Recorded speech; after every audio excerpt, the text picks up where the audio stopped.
Hello everybody, we are back here today. So I just made an attempt to make an unboxing video until the camera cut out, so I'll go with you guys here. So, got the parts undone. About $80 in parts total. Got 15 for this air filter right here, which is a paper element. In the parts catalog, it's called a pre-cleaner. This part was $45, which was quite insane because it just clips on. Now, over here, you got tires. Now, I had to make a homemade hub, which is you just slide this little axle there, which holds this on. Now, I had to make a home one, which obviously isn't perfect. But I believe I saw another one at my Grandpa Tim's, which is where I got the mower. So, I'm going to attempt to go there and see if he's got one, because I'm pretty sure I saw one on the ground. As for these, I was thinking I was going to replace them, because this one had bearings in it, which it shouldn't. And that one had the normal hub. Now this one, it's flat. Every time we put air in it, it would leak out. Now we overfilled it, we put 15 extra PSI in there, which 15 PSI too much.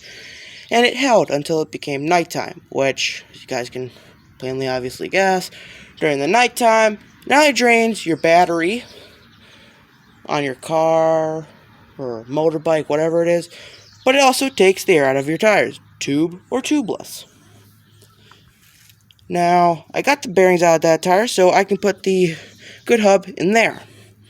The bad hub is going to have to be on here, which is the homemade hub, because it's not perfect. Now, again, I'm going to show you guys the piece here. This broke off. Let's go back here. Show you guys. I'll take the cover off. If you do, it not only holds on. Well, actually, hold on. I'm gonna take this cover off real quick, just quickly before I hold it off or take this off. Got 2 screws in the front. One right here, and then you got the broken one, which goes right here. I'm going to take this off. I'll be back with you guys shortly. Okay, so I've got all the screws out. I'll make sure this is out of the way. You just pop this off. As you can see, the 4 screws. That one is broke. Now this, actually on the cover itself here, is actually pretty much fine. You can see the glorious engine. Where when this thing without the air filter, if it's not, but sometimes this thing runs, you'll see that it stalls itself, which I've been seeing that sometimes the engine, for some reason, as it runs, it will all of a sudden, you hear a poof, and that sound is air rushing out of here. It's gonna go poof. Air rushes out, and when you shut the engine off, you'll see smoke come out, which is, well, fuel that has been burnt and hasn't fully evaporated, and hasn't gone out the exhaust and decided to come all the way back. So something might be off with the timing or something like that, but I'm hoping it's just that it doesn't have an air filter, so it's bringing in too much air and just shooting out the extra air. But yeah, you guys can see without the screw in, swabbles, obviously. Now the screw holds this in. You guys can kind of see where it holds in the screw, right here. But look, oh shish, what happened here? If I take the screw that's meant to be there, and then I grab this piece, you'll be like, oh, probably nothing. But look, once I put the screw in, look at here. You can just, oh, hold on,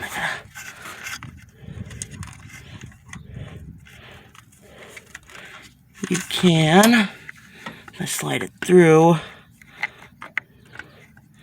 guys can see it slots into place just fine. Screws in. But look here, without that piece, just comes right off. Now, obviously, that right there holds it on, so it's like an extra security point. So I'm not too worried. But that screw should still be there for extra purposes. There's a reason why it's there.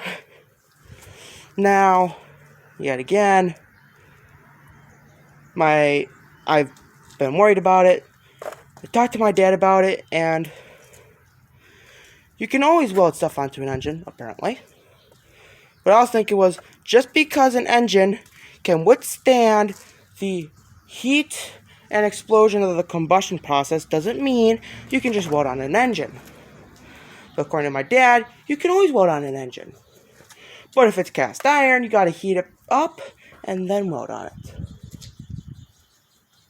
So, but my dad told me I should just get quick steel, which is, I'm assuming is similar to JB Weld. It's a putty you put on there and it solidifies, pretty much becoming a weld. A weld. Excuse for the voice crack, but pretty much gotta do that till that goes on there. But let's just put these parts on, make sure they fit. So, putting this on, this looks to be, as you guessed it, part of where the tube goes. And it does look like, if I put everything on, the part should fit. It's a bit stubborn, but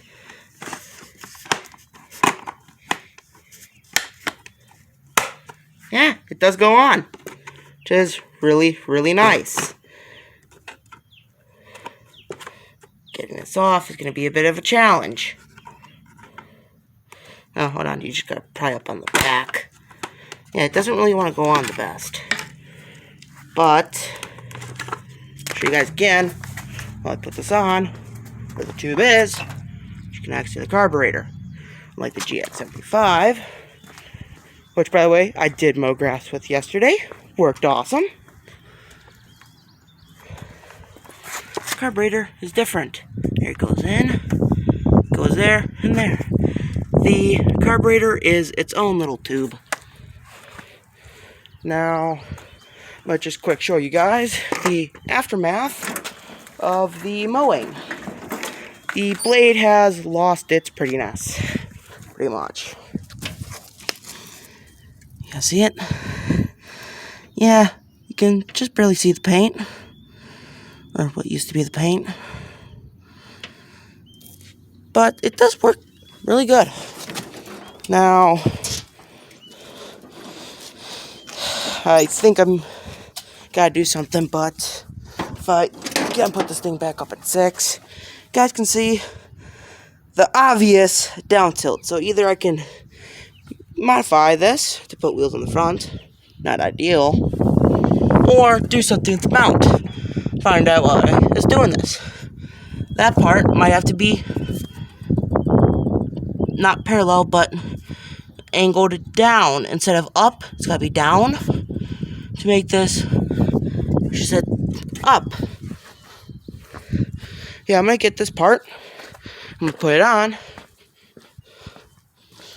But yeah, the tube goes right there.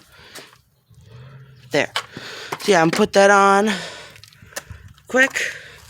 Just to show you guys. Just gotta go here. Make sure it's on right. You see that?